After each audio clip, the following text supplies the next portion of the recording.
এটা কিন্তু আমাদের দীঘাতে সেকেন্ড ডে ছিল, যখন আমরা গেছিলাম সমুদ্রে স্নান করতে। আর তখন ওখানে গিয়ে একটা ছোটো বাচ্চার সাথে দেখা হয়ে গিয়েছিলো, যেটা ছিল আমাদের জন্য খুবই মজার।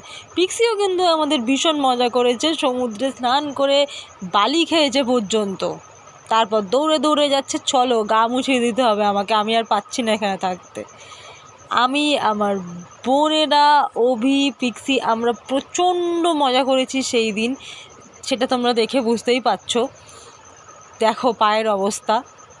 তারপর আমরা একটুখানি ওকে নিয়ে সমুদ্রে গেছিলাম, যেটা ঢেউয়ের জন্য পিক্সি গেছে হাফ ভিজে। আমরা বলি না আর থাকা যাবে না। আমার বোন যত ঢেউ আসছে ততক্ষণ ওর একদম ঠিক আছে, তারপর আমাকে তোল, আর আমি তো ঘুরেই যাচ্ছি, লাফালাফি করেছি।